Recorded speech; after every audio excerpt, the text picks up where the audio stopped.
টাকার জন্য মানুষ অপহরণের খবর তো অহরহ শুনেছেন, কিন্তু কখনো কি এমনটা শুনেছেন টাকার জন্য মৃতদেহ অপহরণ করা হয়েছে?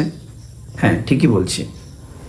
সুইজারল্যান্ডের নেভে থেকে চুরি যায় ইংরেজি চলচ্চিত্রের সেই বিখ্যাত কিংবদন্তি কমেডিয়ান চার্লি চ্যাপলিনের কফিনবন্দি মৃতদেহ, এবং মুক্তিপণ দাবি করা হয় $6,00,000। কি অদ্ভুত, তাই না? কিন্তু কারা করলো এই চুরি? কেনই বা করা হলো একটি মৃতদেহ অপহরণ? চলুন বিস্তারিত আলোচনা করা যাক। নমস্কার, আমি দীপ। আপনারা দেখছেন দি জেনুইন ফ্যাক্টস। আমাদের আজকের পর্ব চার্লি চ্যাপলিনের মৃতদেহ অপহরণ।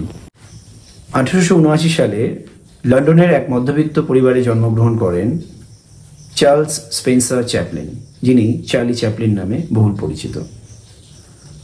মাত্র 5 বছর বয়সেই চার্লি চ্যাপলিনের মা এবং বাবার মধ্যে বিবাহ বিচ্ছেদ হয়, এবং তারপর থেকেই তার মা বিভিন্ন থিয়েটারে পারফর্ম করে তাদের সংসার চালাতেন।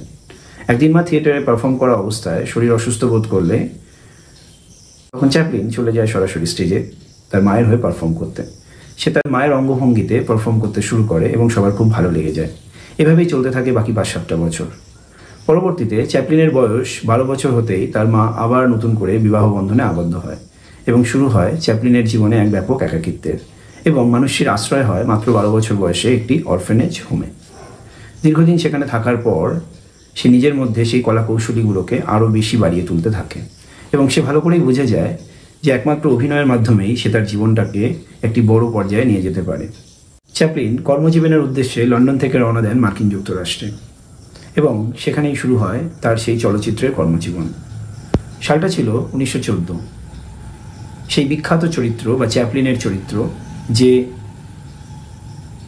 শারীরিক ভঙ্গিতে আমরা চ্যাপলিনকে জানি, দ্য লিটল ট্রাম্প, আমাদের সকলের সামনে আসে, এবং সিনেমাটি পাবলিশ হতেই সেই নির্বাক চলচ্চিত্রটি গোটা পৃথিবীতে জনপ্রিয় হয়ে ওঠে।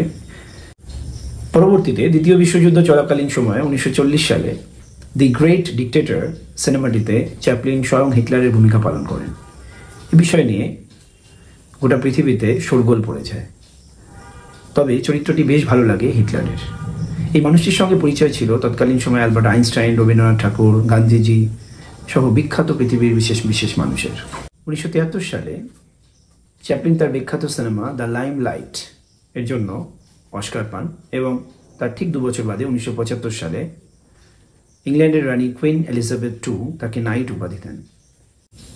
1977 সালে চার্লি চ্যাপলিন বিভিন্ন শারীরিক কারণে বা শারীরিক অসুস্থতার দরুন মারা যায়, এবং তাকে কবর দেওয়া হয় সুইজারল্যান্ডের নেভে শহরে একটি কবরস্থানে। এবং সেই কবরস্থান থেকে কফিনবন্দি মৃতদেহ চুরি করে 2 যুবক, এবং মুক্তিপণ দাবি করা হয় $6,00,000। অভিযোগ পুলিশের কাছে যেতেই পুলিশ এই 2 অভিযুক্তকে গ্রেফতার করে, এবং শুরু হয় তাদের নিয়ে মামলা ও শুনানি। আদালত চত্বরে কি চার্জশিট ফাইল করা হবে, যে এটি চুরি নাকি অপহরণ, তা নিয়ে চলে বিভিন্ন উকিলদের মধ্যে ব্যাপক যুক্তিতর্ক। একটি মরা মানুষকে তো আর অপহরণ বলা যায় না, তাই মৃতদেহকে চুরি বলাই যথেষ্ট ঠিক। আদালতে বিচারের পরবর্তী পর্যায়ে মৃতদেহ উদ্ধার করা হয়, এবং মৃতদেহ যাতে আর চুরি না হয় সেই জন্য চ্যাপলিনের মৃতদেহকে মাটির 6 ফুট নিচে কংক্রিটের মধ্যে, সম্পূর্ণ কংক্রিটের মধ্যে কবর দেওয়া হয়। কি অদ্ভুত, তাই না? মানুষটি জীবিত থেকেও আমাদের হাসিয়ে গেলেন, এবং মরে যাওয়ার পর তার মৃতদেহ রহস্যও আমাদের হাসির খোরাক। জানেন তো এই মানুষটি কি বলেছিলেন?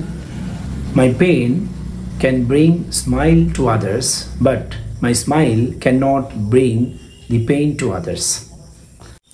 ধন্যবাদ। আমি দীপ চক্রবর্তী। আমাদের আজকের পর্ব এই পর্যন্ত। এরকম আরও বিভিন্ন তথ্য পেতে please do like, share and subscribe the genuine facts.